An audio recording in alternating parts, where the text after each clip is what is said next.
Welcome back, Yellow Jacket fans, MSUB Sports Corner. I'm your host, Michael Bazemore. Today we have the head baseball coach, Rob Bishop. After he's just completed his third year with the program. And Coach, today we'll be doing a general wrap-up of this year. But first I want to know your thoughts on the overall growth of the program in your 3 years. I feel like when we came in as a staff in late August that first year, we had a chance to bring in just a few players that year. I really had kind of a 5-year outlook on how things were going to be and how we would map the program, the structure and the program's development. And every season it's tough to end the season if you're not on top, and only one team gets to end with a win. And so we're probably still a little close to this year and thinking about the adjustments that we need to make for the year. But when I look at the whole program, I'm really proud of where we're at. I feel like we have great people in our program. We have kids that are going to graduate. We had, I think, 8 or 9 GNAC players of the week, or guys that were recognized during the week. So we have guys that are doing well individually. We have several guys that are really having outstanding achievements academically. And even though we have a great senior class this year, 10 guys that graduate that are really tough to, impossible probably to replace those specific guys, or at least several of those guys have played a huge role on the field. But I feel like we have a solid group right behind them, and a solid group coming in this year as a recruiting class. So our first goal was to build balance in each of the classes, and I really feel like we've accomplished that. So we have 8 or 10 just great kids in each class. So my goal really to start is just to build consistency, and I think we've done that. Good. Now, speaking on this year in particular, in the beginning of the season, you guys, started off hot, got the win at the Metrodome, but the team kind of hit, one of those rough patches. Didn't experience a lot of success. How are you able to, fight through those adverse times with the team? Well, we really are try to be as transparent as we can be with the guys, and we let them know in the preseason this year that our goal is to find teams that are in regionals the year before and schedule them in our preseason. And as well as I do, when we come out into our preseason, we're going to be coming out of the gym playing places with great weather and great programs on the road, and our first 20-25 games are going to be on the road. And it's hard to get momentum when you're on the road. All of our trips are long. It's a grueling schedule. We had a good team. When I say team, I'm not even talking about baseball. I'm just talking about guys that would hang together, good, bad, indifferent. And I think that the credit really goes to those particular guys. But when you look at, we played Dixie State 4 times. They went deep into their regional. Went Central Missouri 4 times. Yep. They went deep into their regional. And then we went Mesa State 4 times, and they were ranked in the top 5 in the country and went deep in their regional. So those 12 games, really tough opponents. And at some point, you got to tip your hat to them. We had some games where we had a chance to win that we didn't, but we also had some games where we played all right and we just got beat. And sometimes that's just athletics. So it's a measuring stick of where we're at. We definitely are striving to get to that point that we're a regional contender, or a team that at the end of the year we're playing to get into that level of competition. So until we reach that, we're just going to keep striving for it. Now, after the first Western Oregon series, the team seemed to turn the corner. Really got on a hot streak, won I think 7 out of 10 games. What do you credit toward that turnaround? Well, we went to Western and we lost the opener. We lost a 1-run game. Then we won a close game. And we lost a 3-2 game, I think, where we had the tying and go-ahead runs on second and third with 2 outs in the 9th. And I really believe that even though we lost 3 out of 4 on the road there, that our guys opened their eyes and said, look, these guys have won 12 conference championships in a row, and with a break here or there, a big hit or a big play, we could have won 3 out of 4 games. And we just believed. Our guys believed, and we believed that every time we put the spikes on, we could go out and win a game. And it's not always going to happen, but it starts with self-belief and starts with confidence. And once we hit the conference season, I really honestly believe that there wasn't a single game that we played that our team and our guys didn't believe that we could step out there and compete and beat any team. So we put together some good stretches. And, as a coach, I always look at the ones we left on the table. I thought there were 3 or 4 games where, we won 17, we were 17-14, but I really felt like we could have been 21-11, 22-10, which would have put us right there that last weekend playing for a championship. So our job as a staff is just to kind of polish up those edges and make sure we're doing our best to prepare guys each weekend. And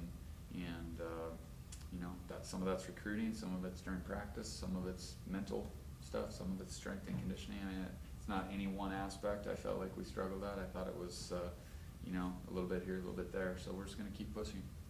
Now, the first home series of the 2013 season, pretty big moment.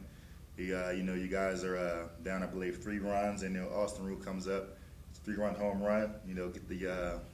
Get the one for you guys. Can you speak about how special that moment was?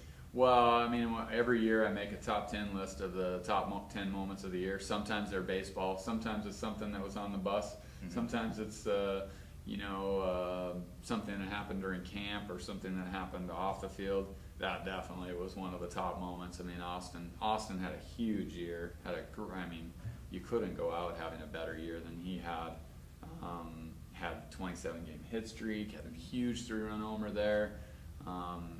Our offense all year, I felt like we were really just, if a few guys started hitting, the rest of the lineup just caught fire, and we scored runs in bunches, and Austin was the catalyst to the whole thing. So that was a huge series to jump out and get a couple wins there. And that moment, when I know when he looks back years from now, he's going to remember that as one of the best moments of his playing career, and it surely this year was one of the top moments of our program. Nice. Now, as far as toward the last third of the season, the team seemed to caught their stride. You guys were playing great baseball. Can you comment on how important it is, to build up to that moment for where you're playing your best baseball at the end of the season? Yeah, I felt like going into the end of the season, really until our bye week. Mm-hmm. Our bye week was the last weekend of the season this year, which I felt like ended up kind of being a bad break. I mean, we had 10, 11 days without a game, which is just a long time when you're used to playing, every 5th or 6th day, playing 4 games. So we scrimmaged and we did whatever we could to stay really sharp there. And we had some guys banged up, so I really felt like, we did everything that we could to try to get those guys healthy and play enough in practice that we could stay sharp. I felt like our last 20, 25 games, man, we could beat anybody. We really played overall well. I felt like our one shortcoming was we just didn't pitch well enough probably to be a championship team this year. I thought we had good enough pitchers, but we'd have a guy come out one weekend and throw a complete game victory, and then the same guy the next weekend would be out in the 3rd inning and struggle with their command. So Brady Moeller, I felt like was really our rock, and he was consistent all year long. The second half of the year, Sam Patterson was really consistent.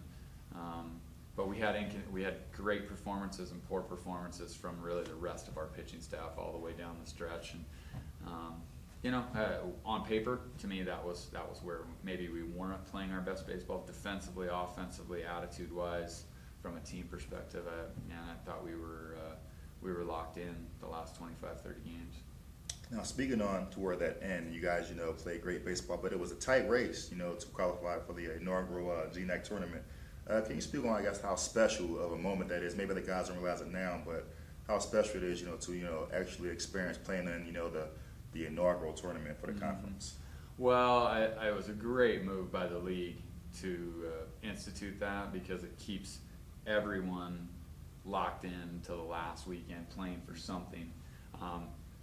St. Martin's was playing to spoil, and this year they were playing the spoiler. We were playing to get in. We needed to win 1 against Central Washington that last home series. We ended up winning 3. Huge series for us, a great senior weekend. Definitely when we got to 2/3 of the way through the season, we realized that it was a really outside opportunity to win the conference outright for the regular season. then we just set our sights on, all right, let's be the 2 seed, or let's shoot as high as we can go.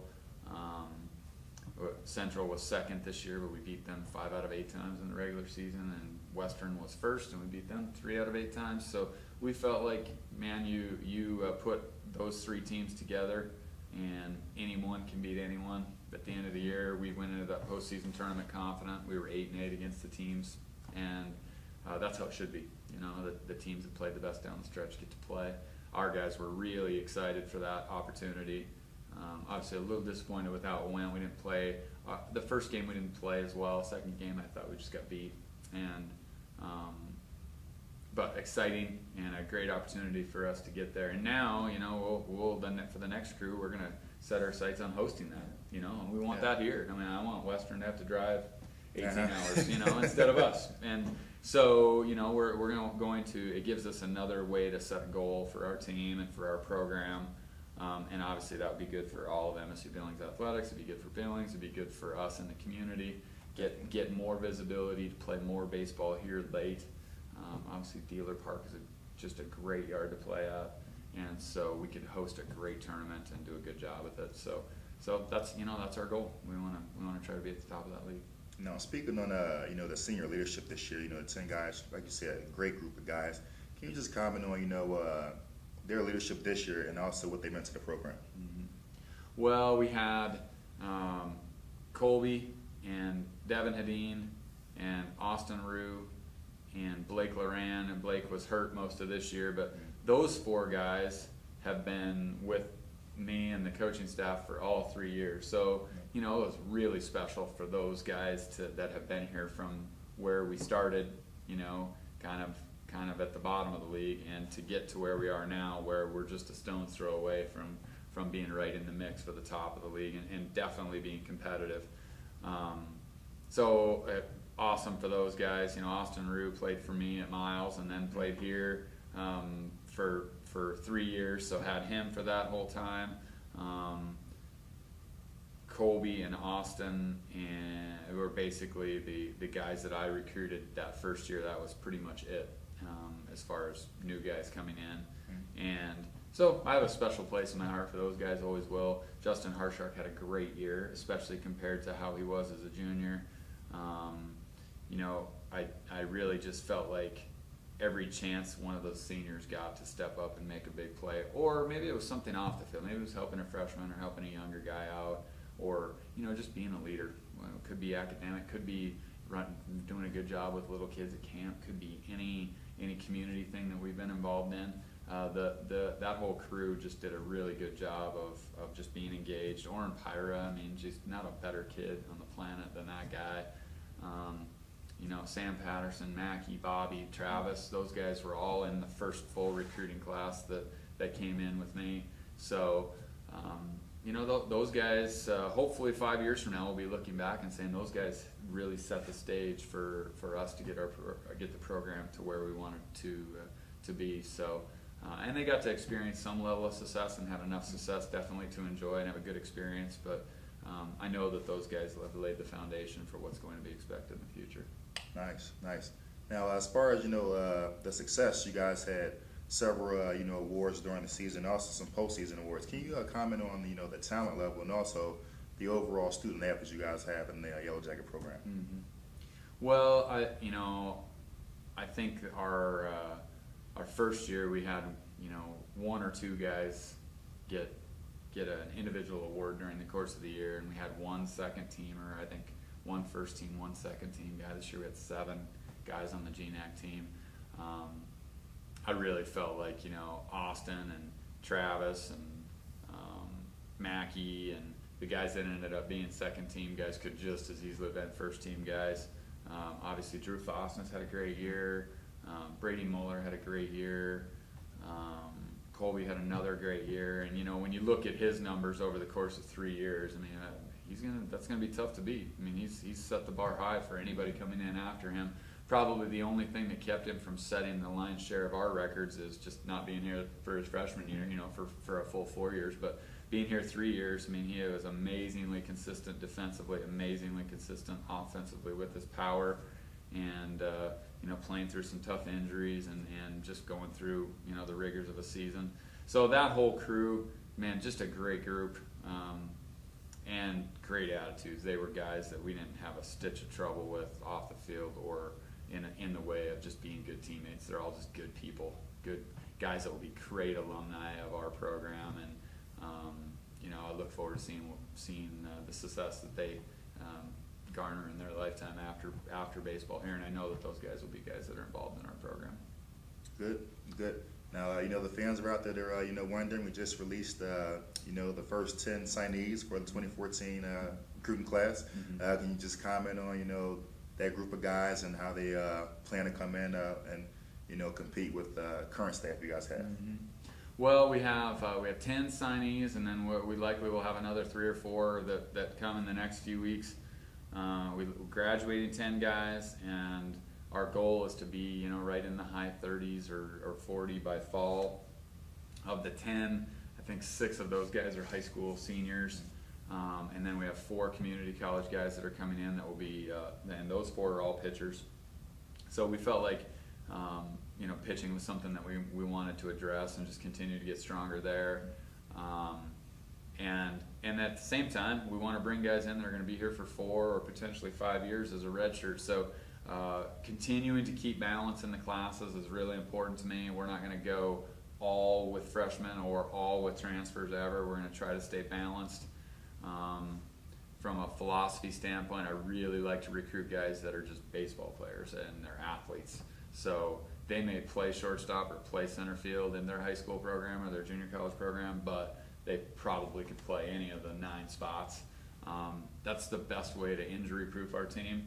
It's also the best way to create a lot of competition without having 5 guys at each spot. I mean, it's really difficult to run an effective practice with 55 guys, Yes. So we want 18, 19 position guys and 18, 19 pitchers, and gives us a chance to scrimmage and really compete in practice, but at the same time, everybody really can see that, hey, it's just me and this guy competing for this spot. Then if we have an injury, we're kind of covered by the fact that we're placing overall athleticism and just baseball ability at the top rather than looking at a specific position. So if I'm injured, we may slide you from left field and make you our new third baseman, and it probably is going to be a quick transition. So we really value guys that do more than one thing and that are and also that aren't too hung up on, I need to hit third or play third base or play shortstop, or they're just interested in doing whatever will help our team and our program go forward. So when we talk to coaches and we talk to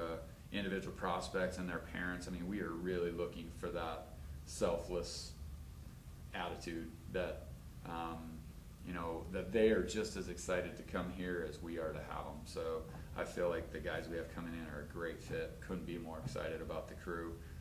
I also don't look at it as this group is replacing those 10 seniors. I really feel like the guys that are in the program now are more likely to slide into that role, and the new guys are, they just have to be themselves. And even though we have a lot of returning guys, next year's team will be a completely new team with the chemistry and the makeup of the personalities. So looking forward to it. That's one of the fun things about this job is no 2 days are the same and no 2 years are the same. So we'll show up ready to go, and I know our guys are going to have enthusiasm, and just look to take the program one more step up, and just the first group that's a part of a conference championship is going to be able to look back and say, hey, a lot of things fell into place for this to happen. Now, going forward, what can the Jackets fans expect for the 2014 Yellow Jacket baseball team? Well, I really like our team. I like our talent level. I also feel like, when I look back on this year, and you try not to ever make excuses, but I look back on this year and I see, Matt Ames is injured, and I see Blake Loran, one of our best hitters, breaks his arm and is out for the year. Brad Birch leads us in doubles and home runs at that point, breaks his hand and is out for the rest of the year. We lost Dana Hill early in the season, catching to a season-ending injury. So we have 4 guys that we expected to be in the starting lineup that didn't really play a pitch in the last 40 games. So I've been around the block enough times to know that, on paper it all looks great, The one thing that I do know that persists through anything is if we recruit people of character and we have guys that being part of a team and a program is first and foremost and is important, regardless of how the wins and losses go, you know, they will get a good experience out of the deal. We want to do all those things and win, and so that's, you know, that's our goal, and we're not going to settle for less than that. I mean, we're going to keep striving to get the program to that level, and then at that point, it's a matter of doing what we have to sustain it, you know, which could be just as difficult depending on who you ask. I mean, it's just as difficult to sustain it as it is to build it initially. So the challenge will never go away, and I'm really excited about the athletic administration that we have. I'm excited about the whole coaching staff at MSU Billings, and I'm excited about baseball in particular with the guys we have coming in and just the momentum that we've built. So I think we have a lot of really good things going on in our program. Every place has challenges, but you know, I just love being here, and I love working here and coaching here. So I'm excited for the future, and I think you know, there are big things in store for us. Well, I would say the fans are excited also, and thank you for stopping in and talking with us today, and you know, good luck next year, and we look forward to some great baseball. Thanks, Mike. I appreciate it. All right, this is the MSUB Sports Corner. We're signing off.